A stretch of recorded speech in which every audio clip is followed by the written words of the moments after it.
If I had known then what I know now, part one. Or maybe a better title would be If I had known now what my wife has been able to find out in the last few weeks. Because honestly, she's the one who's done most of the legwork on this. Well, really, all of it. Um, I'm still getting used to Ukraine and how things work over here, and she's much better at talking to people and getting things done. So, how to bring a car from America to Ukraine? Well, I want to say, starting off, this is for people who want to import their own car from America and actually drive it in Ukraine. You won't be able to sell your car if you use this method. It's for people who want to bring their car with them when they emigrate.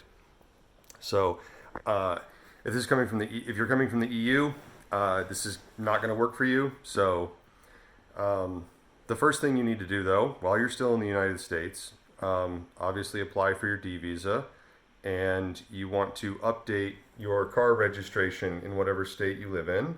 Make sure you've got new stickers on your car and up to date license plates. You want to update your emissions and your safety inspections as they apply in your state to make sure that you won't have to do anything else for the next 2 years. Um, because that's how long it's going to take you probably to get your permanent residency. You're going to want to make copies of your car registration, your emissions inspection, and your safety inspections to keep with you, as well as extra copies to keep in your car. You want to do all that about 6 months, 6 months out. Now, 2 months or so before you leave, you're going to want to contact AAA and get the international driver's license, which is a total scam, but it's only $20, and it might make things a little bit easier. You probably won't need it, but it's not a bad idea to have one, just in case. Um, about a month out before you leave the United States, you want to get all of your documents apostilled in your state's Department of State. 6 months ago, I didn't even know that each state had their own Department of State, but they do. And for me, it was in Maryland. The office was in Annapolis, which is the capital of Maryland, and it took about 2 minutes and cost like $2 per document. And it's kind of like getting them notarized, but it's a little bit more than that, and it works at an international level, whereas a notary is just for within the United States usually. Um, Now, about a week out before you leave, you want to get your car professionally cleaned, or else do it yourself and just do a really good job inside and out. Your car, when you export it, has to be empty. Um, shouldn't have any luggage in it, shouldn't have any stuff in it. Now, I have a little like roadside repair kit that didn't bother them. I had a small like 12-volt air compressor, which you plug into the cigarette lighter on the car. That didn't bother them. I mean, so as long as the stuff is like connected to the usage of the car, I think that's fine. You know, if you have a jack and a spare tire and stuff like that, that can be in there. First aid kit. I have a first aid kit in my car, but you don't want to have any like suitcases or stuff like that in there. I had a set of wrenches, which I only use to fix my car. So it was like a little toolbox full of a complete wrench set. I got it at Costco. They didn't like that, and so they took that out and put it with my household goods, which whatever is fine. Um, and you want to take really good pictures of your car inside and out, just in case it gets damaged, um, and stuff like that. And a day before you leave, you want to make sure you only have a quarter tank or less of gas in the car, because you're not supposed to be shipping it with a bunch of explosive gasoline in the tank. And then you have a choice about whether to go ship it in a container or ship it RoRo, roll on, roll off. I can't really speak to the advantages or disadvantages of both. I shipped mine in a container along with my household goods because the cost difference between a 20-foot container and a 40-foot container wasn't that great. Um, I mean, what it was like about a $500 difference between the two container sizes, so that was the cheapest way to go for me. Um, but roll on, roll off can be good too. It took 9 weeks after shipping to get my car from Baltimore to Odessa. And so that's kind of the time frame you might be looking at. Now, once you leave the United States and your car is in transit and you get yourself to Ukraine, you want to take all that paperwork you made copies of, the registration, the emissions, the safety inspection, get all of that translated and get it notarized so it's official. We only needed the registration, but they asked us about the emissions and safety inspection, but I guess they kind of, I don't know, I guess it wasn't totally necessary. And you want to get your temporary residency permit. And then you need to get your attestation of address to where you live. You have to register your address when you live in Ukraine. So you'll go to the Центр Надання адміністративних послуг to get that. It's the same place it's probably the same place you get your temporary residency permit. So, but you got to get registered to an address. And you're going to want to get some car insurance. Car insurance, at least liability insurance. It's pretty cheap in Ukraine. I got a year's worth of liability insurance from, I just went to Privatbank and got it there. It was $100 for a year's worth of insurance. But you do need to have active insurance if you're going to be driving, and theoretically you will be. Make sure that they fill out the insurance paperwork using the number of your residency permit and not the number that's on your passport. The first time they ran the program to give me insurance, they ran it with my passport number and it came back invalid. I had to get it with my temporary residency permit. And then you're going to want to apply for a temporary import of the automobile. As long as you're here as a temporary resident, you are entitled to temporarily import your automobile, which means that you're still going to have active registration and all of that in the United States, but you're going to be driving it here. And you can find this online. I'll put a link in the show notes below. And you're just going to fill that out. Now, I want to say that this is like a very unusual situation. The vast majority of cars that are brought for with a temporary permit or temporary import are driven here across the Polish or Romanian borders from Europe. It's mostly EU citizens bringing their cars here.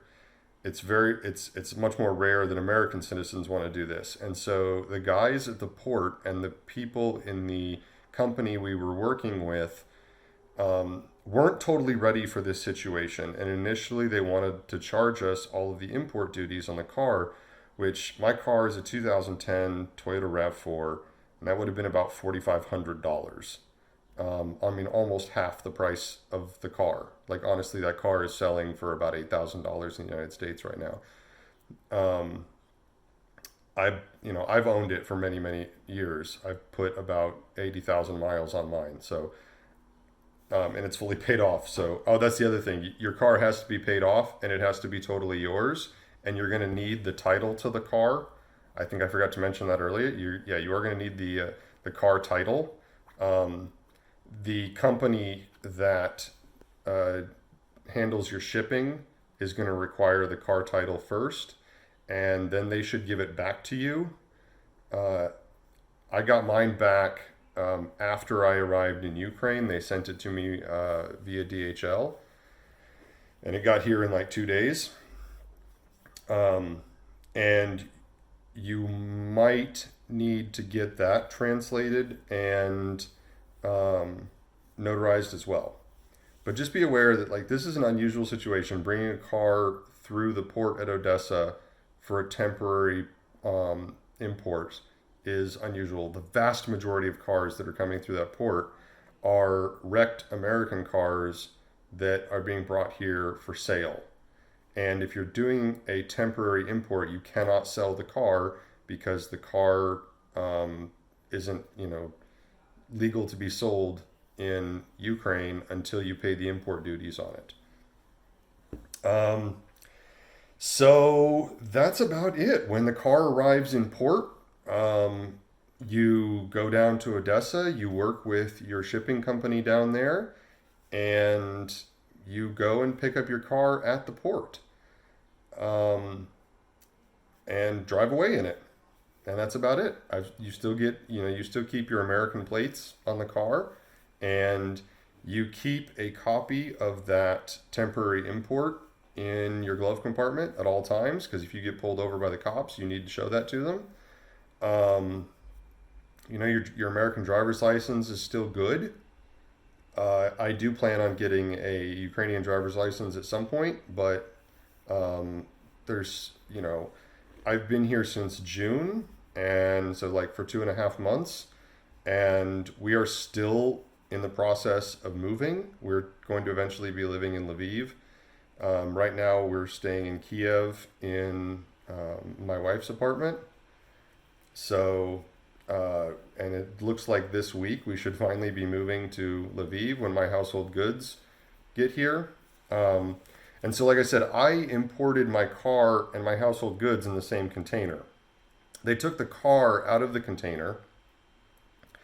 They took some of the stuff that I had in the car, like my wrench set, um, and put it into the container because they said, well, this counts as household goods.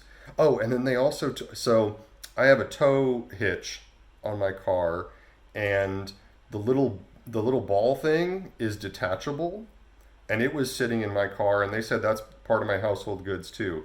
So that kind of messed things up because I was planning on being able to use a trailer, but they put my little, you know, the little ball part of the trailer hitch into my household goods.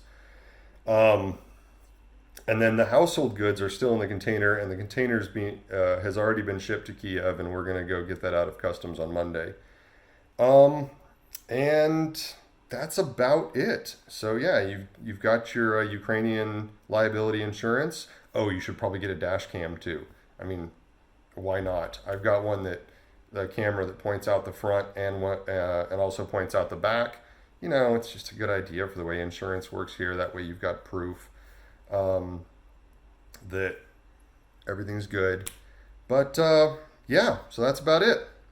And if you have any questions, put it in the comments below, and other people can help you out. I'll try to answer any questions you have.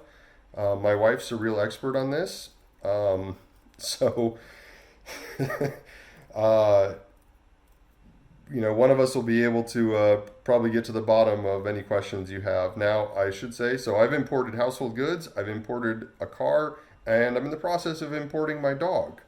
Um, if you're going to do a dog, I highly recommend that you just fly here with your animal, because getting the animal to be transported by a private company is way more expensive. It would have cost me about $250 to fly here on the Ukraine air flight from New York City, and I think it's going to cost about 10 times that much to get my dog shipped here by a private company as air freight. And I really don't want to do it. It puts my dog through a lot of trauma, and but I need my puppers. I need my dog. So hopefully he'll get here soon. But good luck to you, and hopefully this helps you out. And be kind to others and be helpful.